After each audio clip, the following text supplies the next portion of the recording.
Hey guys, this is Average Joe's Fantasy Football, and this is our Week 9 Sit and Start video.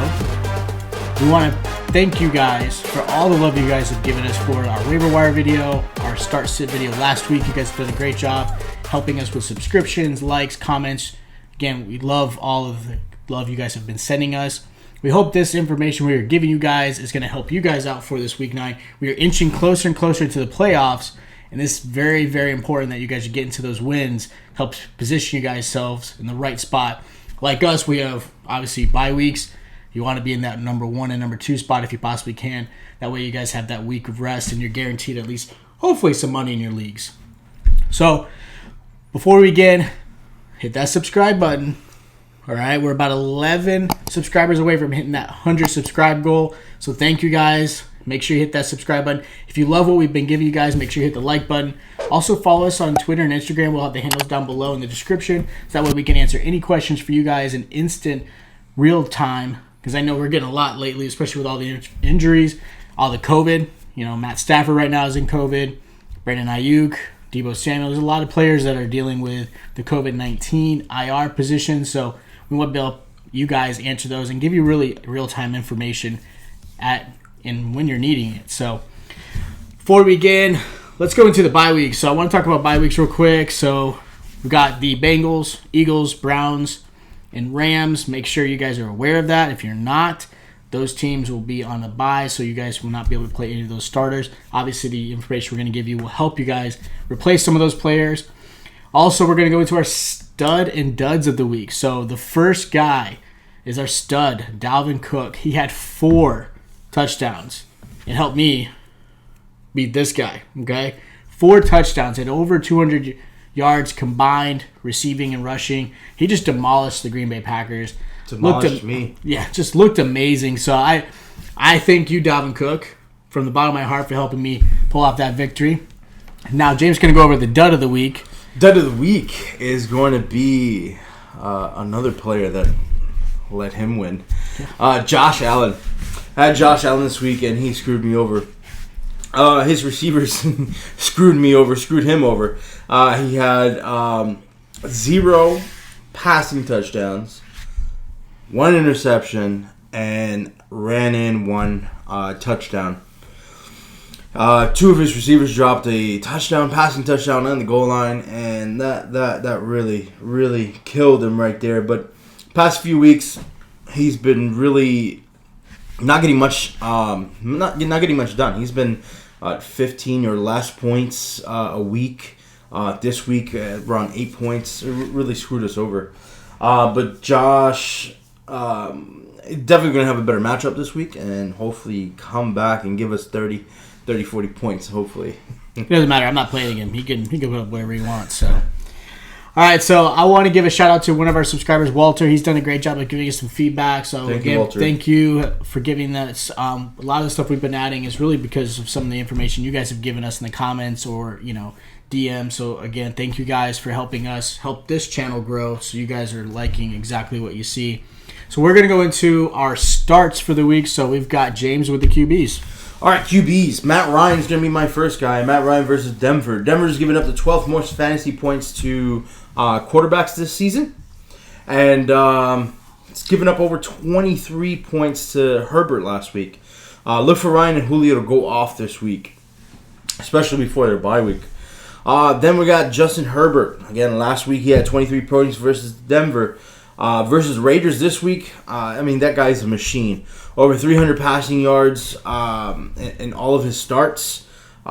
He's my MVP running. A lot of people are not talking about Justin Herbert, but he's been killing it.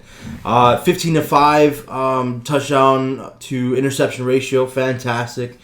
He's going to be a beast. The Raiders have given up 13th most points to fantasy quarterbacks. Look for Justin Herbert, and he's available in quite a bit of leagues still. If you don't have him, I don't know what's wrong with you. Right now, he's better than he's in top 5 right now in quarterbacks. Yeah. So he's definitely a good pickup.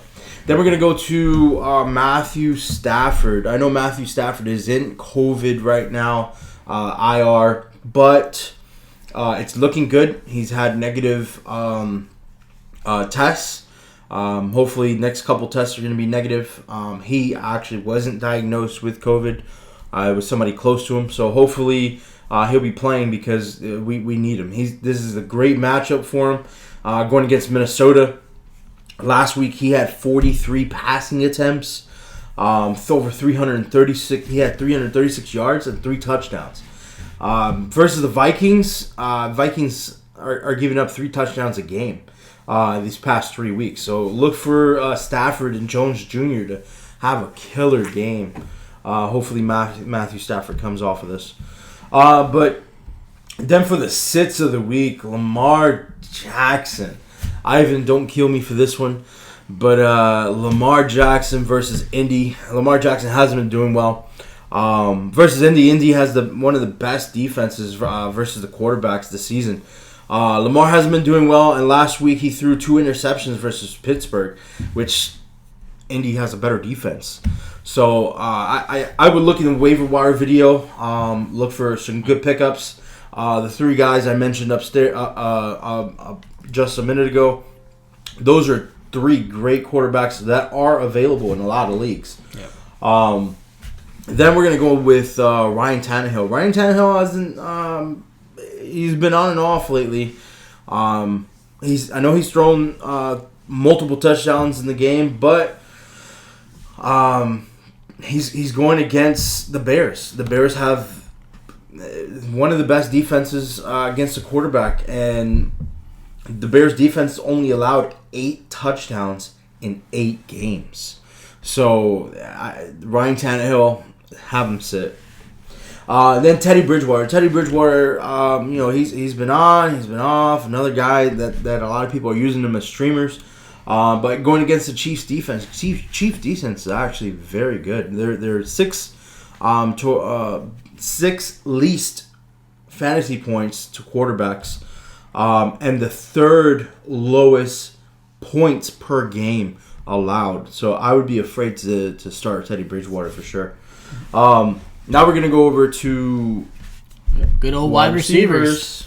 So wide receiver starts. First guy I want to talk about is Juju Smith-Schuster. So Juju is a great start this week going against the lovely Dallas Cowboys, who give up at least 50 points a game. Start the whole Pittsburgh offense. Yeah, I mean, the reason I chose Juju, he's still the better target. I know Claypool and Deontay Johnson have done, obviously, a phenomenal job. Those 2 are off and on. I think Juju is going to be the more consistent route this week. Yeah, for sure. And he had 13 points last week, and I expect him to have probably around 18 to 20 points. I'd expect at least a touchdown out of this game and a few targets, definitely towards the red zone. So Juju's a great start. Next guy is Terry McLaurin against the New York Giants. So McLaurin was on the bye week last week. Actually, just got named team captain, so good job for him, being the young player that he is. But he had 15 points the last outing against the Giants, and I expect something similar. He's done a great job. He gets about 8 to 9 targets a game. They just feed him. Terry McLaurin's a great start. Next guy is Will Fuller. So Will Fuller against Jacksonville. Last time they played each other, he put up 16 points.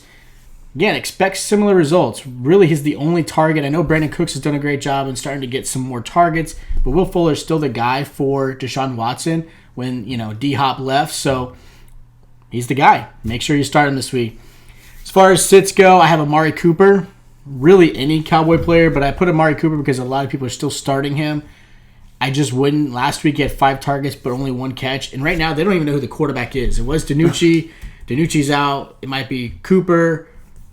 They don't know. I mean, at this point, they really don't know who's going to be starting. They haven't announced it yet, so I just don't trust that at all. I mean, they're splitting up, first team reps between the 2 quarterbacks. That's not good. So as far as receivers go, get rid of Amari Cooper right now. Put me in, coach. Yeah, and at this point, I will suit up. I have no problem with it. Now I've got Corey Davis for the Tennessee Titans against the Chicago Bears. Like James said, Chicago's done a great job against really any offense, only allowing 8 touchdowns in 8 games. I don't expect that to change. I expect the touchdown to probably go to Jonnu Smith, not Corey Davis or A.J. Brown.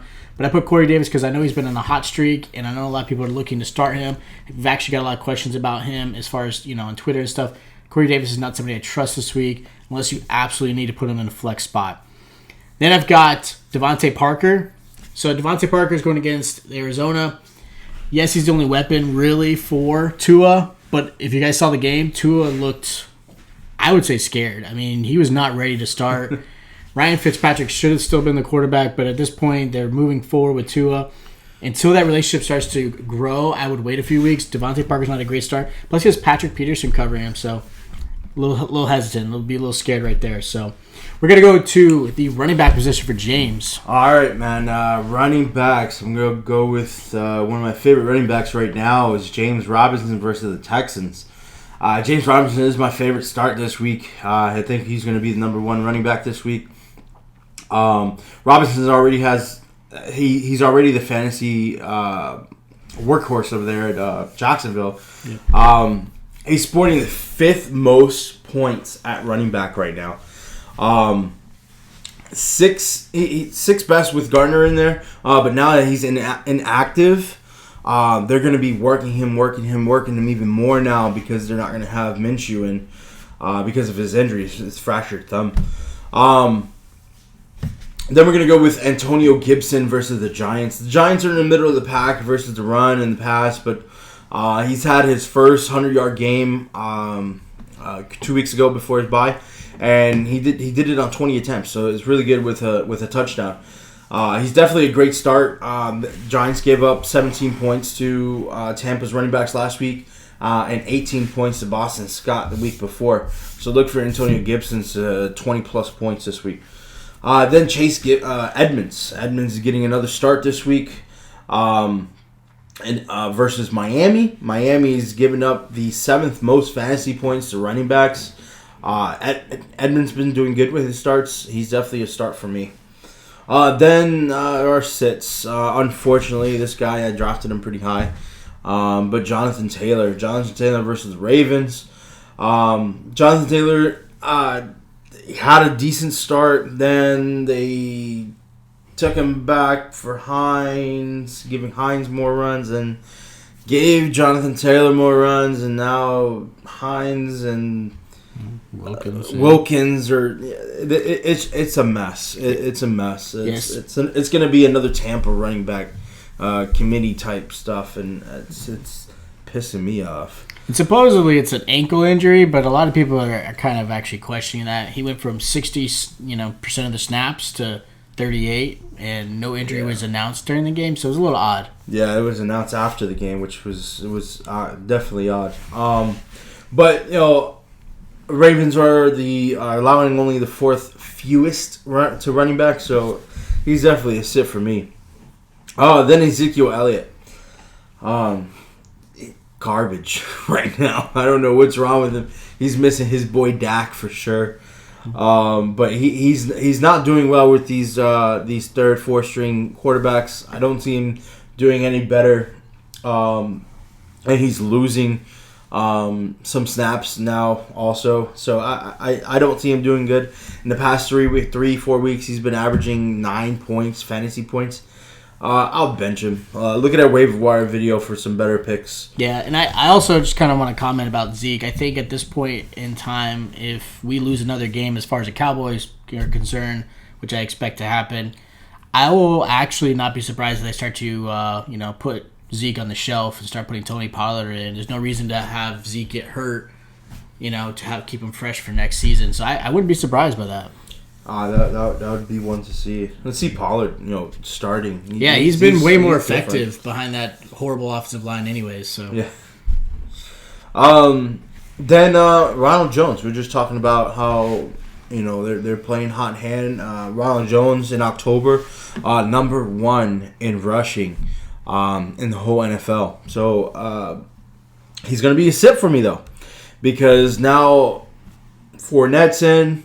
Last week, Rojo had a fumble, and they set him. They sat him down, and Fournette took over. I don't like what they're doing. I thought Rojo was doing very, very well last month, and they should have kept that hot hand available, but they put Fournette, and now they're switching back and forth, and then they set him after a fumble. I would bench him if you got him. I wouldn't. I would stay away, just like in the beginning of the season we were saying, stay away from that Tampa running backs. I'd do the same now. Not hoping for an injury, but if somebody gets injured, If Fournette gets injured, Rojo's going to be an every week start. If Rojo gets injured, Fournette's going to be an everyday start. Yeah. But right now, it's going to be a sit for that backfield. Yeah. And Rojo, Bruce Arians played it like Belichick. He fumbled and all of a sudden doghouse. Yeah. So, yeah, that was a little interesting. It's probably Brady. Yeah, probably Brady. Maybe it's Brady this whole time. I mean, yeah. If you do something bad, I think Brady puts you in the doghouse. So, yeah, just like James said, those backs back there is just not going to be somebody I would even consider. So, all right, I'm going to go over the tight end position. So, for the starts, I want to go over Noah Fant against Atlanta. To be honest, Atlanta's given up the second most points to the tight end position. And Noah Fant's had, a good season. 11 points last week. He's got a good rapport with Drew Lock. I expect that to continue. Evan Ingram, please. I've got you as a start this week. Last time I did that, you backfired. But you've been doing really well the past 2 games. So I have him doing a great week this week. About 15 to 16 points against Washington. I hope so. And Washington's given up, the 9th most points to the tight end position. So I expect Evan Ingram to do really well. He's getting a lot of targets. Yeah, he's like top. Yeah, he's like top 3, top 4 in the whole NFL with targets. Yeah, his average is horrible per reception, but he's getting a lot of targets. So I expect Evan Ingram to have a great week. Then I've got Eric Ebron against Dallas. Ebron's averaging over 10 points the last 3 games, and he's going against Dallas, who's allowing about 15 most points to the tight end position. I still expect, maybe a red zone target here or there. I expect Ebron to at least continue his 11 to 14 point range, who's a good tight end position. As far as the sits go, Jimmy Graham, I'm not sure why anybody still starts this guy, but he's starting in a lot of leagues. He had 4 points last week. He's struggling a lot, especially that whole offense in general. I think Nick Foles just is not the quarterback that really the Chicago is really looking for. I think Trubisky still has a little more upside. Mm-hmm. At least he's more athletic. Kind of run out of the pocket and give some of these guys some options. And really, the balls are going to Mooney or Allen Robinson or even Montgomery. Montgomery's targets have increased as far as his receptions. So and Drew Brees and Jimmy were beasts. Yeah, Jimmy Graham's not Jimmy Graham. So just get off the name, just bench him. Next, I have Hayden Hurst against Denver. Denver's actually done a pretty good job in only allowing the 9th fewest points to the tight end position, and I don't expect the Hayden Hurst to have a great game. You might see some red zone action, but Matt Ryan and Julio just always have that connection. Ridley's starting to slowly practice. I don't expect him back this week, but it's a good sign for Ridley owners that he'll be back sooner than rather than later. I expect Gage to kind of step in for that spot, so Hurst is not somebody I would start. Last guy I want to talk about is Mark Andrews. We had him as a sit last week. He bombed. We have him a sit again this week. He's going against Indianapolis. Indianapolis has allowed the fewest points to the tight end position, and like James said, just overall great defense. Lamar Jackson has been struggling passing the ball. The only thing that's keeping him afloat is rushing, so I don't expect Mark Andrews, and I'm sorry to all you Andrew owners who drafted him probably pretty high, expecting him to be a top-tier tight end. He's just not been performing this year. So, a couple things that we want to talk about, some notable positions before we go into the kicker and defense. So, this is something a little different. Not somebody we want to go into too much depth, but we just want to mention some good starts this week. So, James is going to do the quarterback and running backs. So, right now, quarterback, we got Josh Allen versus Seattle. Seattle defense is not that great with versus the quarterback, so Josh Allen should be killing it this week. Derek Carr versus Chargers, same thing. Cam Newton versus Jets, same thing. And then Drew Lock versus Atlanta. That's a given. I just added him because of Matthew Stafford. But if Matthew Stafford gets out of the COVID list, Matthew Stafford's going to go over Drew Lock for sure. He should have a great week.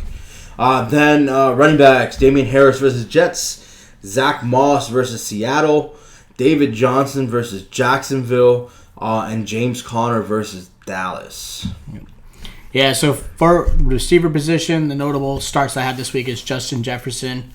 All right, it's going to, again, great start this week. Jerry Jeudy against Atlanta. Let's be honest. And then you got Michael Gallup. I actually have him over, again, Amari Cooper. He had actually good rapport, last week with any quarterback. And then Christian Kirk against Miami. Christian Kirk's been doing a great job. As far as the tight end notables, I've got Jordan Reed takes over as the tight end number 1 against Green Bay. Logan Thomas against the New York Giants. Rob Gronkowski against New Orleans. Gronk's been doing a great job the past few weeks. And then TJ Hawkinson against Minnesota. Hawkinson's doing a great job with the rapport with Matt Stafford again. pending the Matt Stafford situation, but TJ Hawkinson's a great start. Now I want to mention the kicker and defense as far as some good starts this week. So as far as kickers go, we've got Koo, Butker, Carlson, Fairbairn, and Prater. Okay? And then as far as... I was hoping to say the first names. Yeah. Young Ho Koo, man. That's the best name in football. Kaimi. Yeah, Kaimi. So, defense, these are some great starts for you guys, especially if you do stream defenses. You got Green Bay with all the COVID issues and all the injuries. Green Bay should be feasting tomorrow night. Indy, Tennessee, Pittsburgh, and Houston. Those are some of the best defenses to start this week against some iffy offenses. So, those are the guys we think would be some good fits for you guys to help you out. We want to thank you guys for watching our Week 9 Start and Sits video. You guys have done a great job, again, sharing the love. Make sure you hit the subscribe button for us. Hit the like while you're there. Follow us on Twitter and Instagram. You guys, again, ask away all the questions you possibly can so we help you guys out. And we look forward to seeing you guys next week. Thank you, guys.